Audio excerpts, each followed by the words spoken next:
বন্ধুরা, বাংলাদেশি লোক ভারতবর্ষে দাঙ্গা লাগাচ্ছে। শুনছেন এবং অবাক হচ্ছেন, তাই না? হ্যাঁ, বাংলাদেশি লোকেরা ভারতবর্ষে দাঙ্গা লাগাচ্ছে এবং ভারতকে একটা উচ্ছৃঙ্খল তাদের দেশ যেমন বর্তমান বাংলাদেশ ভয়ঙ্কর পরিস্থিতির মধ্যে চলছে, মারাপিট, খুন-খারাবি, ২ সম্প্রদায়ের মারাপিট রয়েছে। সেই সমস্ত কিছু ভারতবর্ষে চালু করতে চাচ্ছে। বলছি এই কারণে, তোমরা হয়তো যারা অবগত যে কয়েকদিন থেকে মহারাষ্ট্রের নাগপুরে হিন্দু মুসলিমের মধ্যে বিরাট একটা সংঘর্ষ চলছে। আগুন ধরাধরি চলছে। কি একটা সোশ্যাল মিডিয়াতে পোস্ট ভাইরাল হয়েছে যে কোন হিন্দু সম্প্রদায়ের লোক নাকি কোন মাজার শরীফকে নিয়ে কটু কথা বলেছে বা সেখানে আক্রমণ করার কথা বলেছে। এবং তারপরে সেই পোস্টটা ভাইরাল হয়ে যায়। ভাইরাল হওয়ার পরে সেই নাগপুরে হিন্দু মুসলিমের মধ্যে বিরাট ধরনের একটা মারপিট শুরু হয়ে যায়।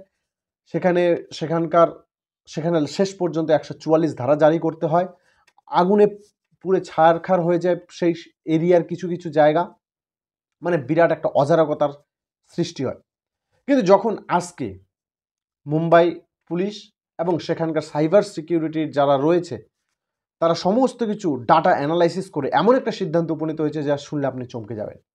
হ্যাঁ, তারা এমন একটা সিদ্ধান্ত উপনীত হয়েছেন যে এই দাঙ্গার পিছনে রয়েছে বাংলাদেশি মানুষের হাত। যেখানে যে সোশ্যাল মিডিয়ায় পোস্টটা করেছে সেটা করেছে বাংলাদেশের আইডি থেকে। বাংলাদেশের সোশ্যাল মিডিয়ার আইডি থেকে এই ধরনের পোস্ট করা হয়েছে এবং সেই পোস্টের নিচে বাংলাদেশের আইডি থেকে মানে বাংলাদেশের মানুষেরা যারা কমেন্ট করেছে এবং কমেন্ট করে সেই পোস্টটাকে ভাইরাল করেছে। ভাইরাল করাতে কি হয়েছে, যেখানে পুরা দমে ভাইরাল হয়েছে, যার ফলে তারা মুসলিম কমিউনিটিকে হেট করে সেখানে পোস্ট করেছিল। হিন্দুদেরকে উগ্রবাদী তৈরি করা এই ধরনের কিছু পোস্ট করেছিল।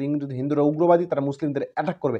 আসলে কিন্তু সেটা পুরোটা একটা ফেক নিউজ এবং সেই ফেক নিউজের ভিত্তিতে আমাদের দেশের ২ সম্প্রদায়ের লোক হিন্দু এবং মুসলিমেরা তারা মারামারিতে লিপ্ত হয়ে গেছে। তারা নিজের ধর্ম নিয়ে লিপ্ত হয়ে গেছে। কিন্তু আসল ঘটনা যা শুরু করতে চলেছে বাইরের বহিরাগত দেশ থেকে, যেটা আজকে সিদ্ধান্তে দেখা গিয়েছে। তাই কোনো কিছু চট করে করার আগে একবার ভাবা উচিত, সেটাকে নিয়ে আলোচনা করা উচিত। কোত্থেকে আসলো, ফেক না অরিজিনাল দেখা উচিত। এই যে ঘটনাটা ঘটেছে সেখানে ২৫০ জনের একটা টিম রয়েছে বাংলাদেশের। সেই টিমের সদস্যরা তারাই পোস্ট করেছে সোশ্যাল মিডিয়ায় কোনো ইন্ডিয়ান নামে অ্যাকাউন্ট করে এবং তার নিচে তারাই অনবরত কমেন্ট করে গিয়েছে, লাইক করেছে এবং শেয়ার করেছে। যার ফলে এটা ট্রেন্ডিংয়ে চলে আসছে এবং ভাইরাল হয়ে গেছে। ভাইরাল হওয়ার পরে ২ সম্প্রদায়ের লোকের মধ্যে দেখাতে দাঙ্গা হাঙ্গামা মারামারি এবং আগুন পর্যন্ত জ্বলেছে সেই নাগপুরে।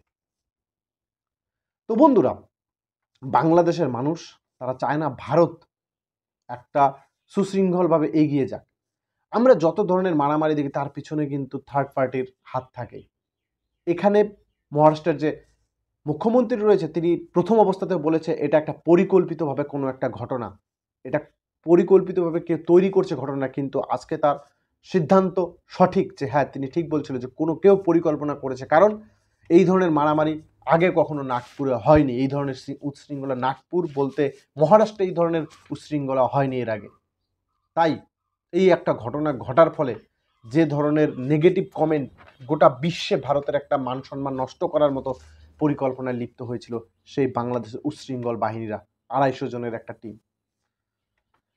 তো বন্ধুরা, আমি বলছি আপনাদেরকে, যারা ইন্ডিয়ান আমাদের রয়েছে তাদেরকে বলছি, যদি কখনো ভারতবর্ষ হিন্দু মুসলিম খ্রিস্টান, ভারত একটা এমন দেশ যেখানে সমস্ত জাতির লোক বসবাস করে। তাই কোনো কিছু এই ধরনের আমরা এমনও দেখেছি যে মন্দিরে গিয়ে কেউ গরুর মাংস রেখে আসে, মাথা রেখে আসে, বা মসজিদে গিয়ে কেউ শুকরের মাংস রেখে আসে, এসব দেখেছি। কিন্তু যখন সিদ্ধান্তে উপনীত হওয়া হয় তখন কিন্তু দেখা যায় যে সেটা কোনো হিন্দু বা কোনো মুসলিম করে না, সেটা কোনো পলিটিক পার্টি বা কোনো মেন্টাল বা কেউ দাঙ্গা হাঙ্গামা লাগানোর জন্য কাউকে ব্যবহার করেছে। কিন্তু কখনো একটা সঠিক হিন্দু বা কখন সঠিক মুসলিম কখনো যাবে না ২ কমিউনিটির মধ্যে মারামারি করার জন্য। তাই এইরকমই একটা ঘটনা ঘটেছে নাগপুরে।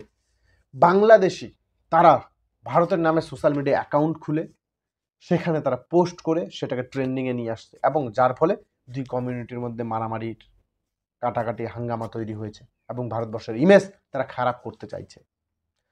তাই কখনো এই ধরনের ঘটনা আশেপাশে হলে আগে বিবেচনা করা উচিত। কারণ আজকাল কিন্তু থার্ড পার্টির লোকেরাই কিন্তু আমাদের ২ কমিউনিটির মধ্যে মারামারি উচ্ছৃঙ্খলা তৈরি করার চেষ্টা করছে। তো বন্ধুরা, নাগপুরের এই ঘটনা থেকে এটাই শেখার যে কখনোই হুজুকে মাতা যাবে না, ভালো মতো করে বিবেচনা করে তারপরে, কারণ বাংলাদেশ তো বর্তমানে হুজুকে মাতার দেশ, তাই তারা ভারতবর্ষকে একটা উচ্ছৃঙ্খল পরিবেশ দিতে চাইছে। তো বন্ধুরা, এই আপডেটটা তোমাদেরকে দেওয়ার জন্য আমি ভিডিওটা বানালাম।